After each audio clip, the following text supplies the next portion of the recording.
Reason यही है कि इस खाते पे आपको गवर्नमेंट की तरफ से पैकेज के तौर पर रिस्क कवर मिलता है। कितना रिस्क कवर आपके खाते पे? आपका क्या नाम है? सॉरी, हेमंत सरनिया साहब, बताइए कितना रिस्क कवर है खाते पे?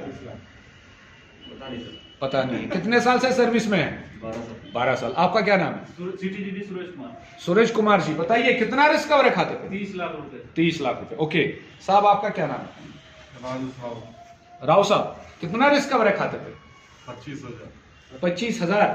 25 लाख। 25 लाख। साहब, आपका क्या नाम है? पुलिन कुमार। पोलिक कुमार साहब, बताइए। 15 लाख सर। 15 लाख। देखिए, हम यहाँ पे 20-25 बंदे बैठे हैं, तो अलग अलग सभी फिगर्स बता रहे हैं। इसका क्या मतलब है? इसका मतलब क्या है?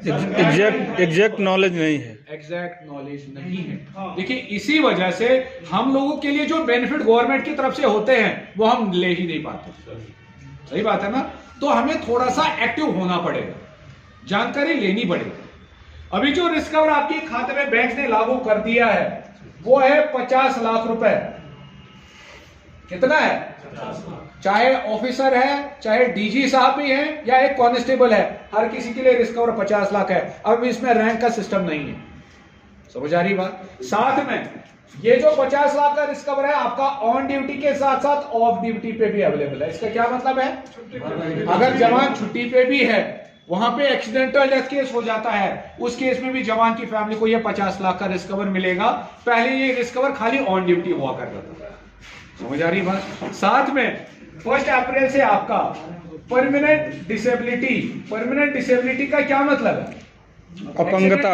जवान कंप्लीटली अपाहिज हो जाए या नौकरी करने के लायक ना रहे, उस केस में भी बैंक उस जवान की फैमिली को 50 लाख का रिस्क कवर प्रोवाइड करेगा।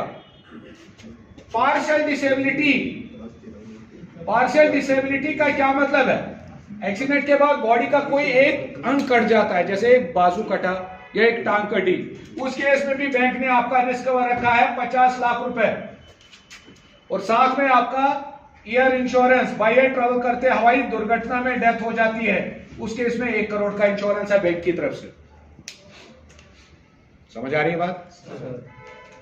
साथ में आपका पेंशन और रिटायरमेंट के बाद आपके खाते में कितना रिस्क कवर होता है? 31 मार्च 2022 तक कोई रिस्क कवर नहीं चलता था रिटायरमेंट के बाद या पेंशन जाने के बाद। बट अब आपका पेंशन या रिटायरमेंट के बाद रिस्क कवर कंटिन्यू चलेगा 30 लाख रुपए जब तक जवान जीवित है। मेल कर दीजिए, 24 घंटे के अंदर आपको ब्रांच मैनेजर वहीं से कॉल करेगा, भाई साहब आपका क्या प्रॉब्लम है। ये मेल आईडी लिख के रखिए। ओम्बड्समैन आगे ब्रांच या रीजन का नाम होगा, ये हर किसी रीजन का अलग अलग होता है। समझ आ रही बात? तो ब्रांच में एक बोर्ड लगा रहता है, उस पर ये मेल आईडी लिखा हुआ। समझ आ रही है बात? क्लियर हो गया? मेरे को ब्रांच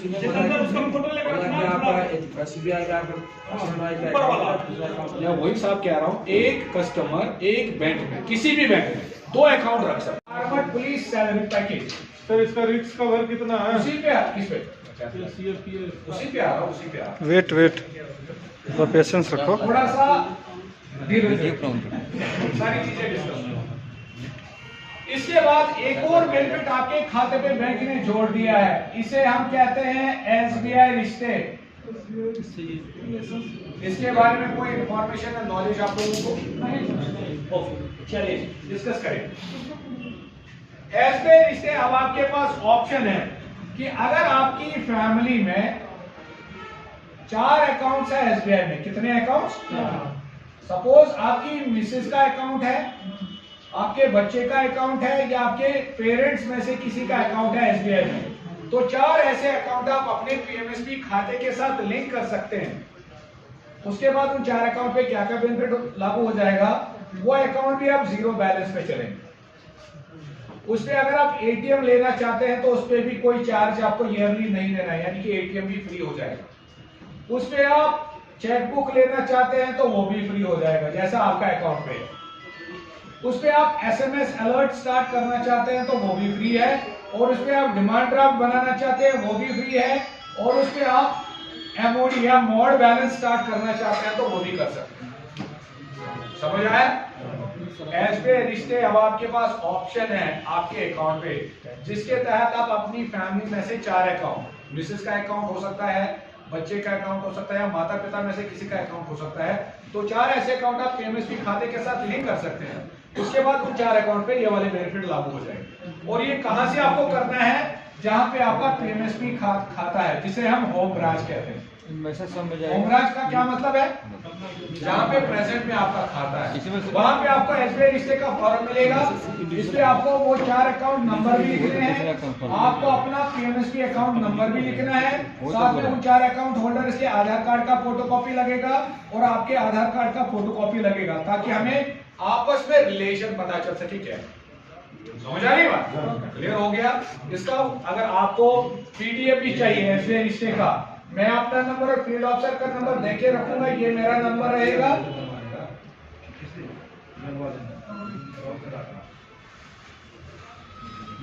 मेरे फील्ड ऑफिसर का नंबर रहेगा 9541 683848। इनका नाम है शाहिद साहब। ये मेरा नंबर रहेगा, ये शाहिद साहब फील्ड ऑफिसर का नंबर रहेगा। ठीक है, तो आप हमें व्हाट्सएप पे मैसेज कर दीजिए, मैं इसका एसबीआई रिश्ते का पीडीएफ भी भेजूंगा आपको फॉर्म का। कर सकते हैं 50,000। और ऑनलाइन ट्रांजैक्शन वगैरह करनी है तो वहां पे कितनी लिमिट मिलेगी? 1 लाख। और ये जो प्रोसेस है गोल्ड वाला एटीएम, ये हमें कंप्लीट करना है 31 मार्च 2022 तक। ठीक है, तो ये एटीएम मार्च 2023 तक। तो ये जो प्रोसेस है हमें कंप्लीट करना है अगले मार्च तक। बट अगर कोई जवान हाल फिलहाल में छुट्टी जाने वाला है, ठीक है, वो क्या करेगा? अपनी होम ब्रांच में एक मल्टी एप्लीकेशन फॉर्म मिलता है। कौन सा फॉर्म? Multi application form. वो फिल करना है तो आपका 10-15 दिन में ये गोल्ड कार्ड आ जाएगा। और मल्टी एप्लीकेशन फॉर्म में ध्यान रखना है, 8th ऑप्शन है एटीएम को अप्लाई करने के लिए, वहां पे टिक करना है। ऑप्शन के सामने लिखना पड़ेगा कि गोल्ड कार्ड लेगा। और ये मल्टी एप्लीकेशन फॉर्म कुछ इस तरीके का है। मल्टी एप्लीकेशन फॉर्म आपको कुछ इस तरीके का मिलेगा, हर किसी ब्रांच में अवेलेबल। समझ आ रही बात? ये हो गया। ऊपर अकाउंट नंबर लिखना है, नीचे 8वां ऑप्शन है एटीएम के लिए, यहाँ पे टिक करना है। आगे ऑप्शन के सामने लिखना है कि मुझे कौन सा कार्ड चाहिए? गोल्ड। और साथ में अपने आधार कार्ड का फोटोकॉपी दे। ठीक है, क्लियर हो गया? तो यहाँ पे कोई कंफ्यूजन या क्वेश्चन है आपका तो पूछ सकते। ठीक है ना? चलिए, जहां पे कोई क्वेश्चन माइंड में आ रहा है साथ साथ में वो क्लियर करते जाइए। ठीक है, कि हमारी फैमिली में भी ये चीज पता होना चाहिए, आपको पता होना चाहिए। सही बात है, क्योंकि इसकी कार्रवाई ड्यूरिंग सर्विस आपका यूनिट या बटालियन करेगा from the office of 2IC Adam. 2IC Adam साहब कौन होते हैं? आपके अकाउंट्स ऑफिसर। अगर किसी जवान के साथ हादसा हो जाता है, एक्सीडेंटल डेथ केस हो जाता है, तो प्रोसेस कहां से होता है? 2IC एडम्स से।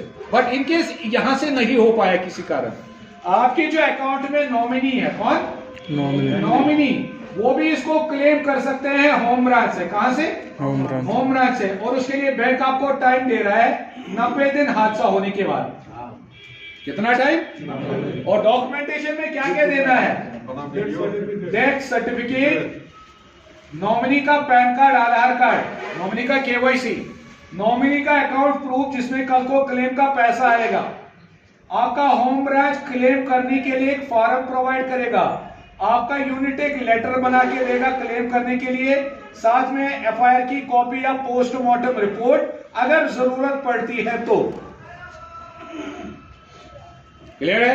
इसका डॉक्यूमेंट का भी फोटो उठाना चाहते हैं तो उठा सकते हैं।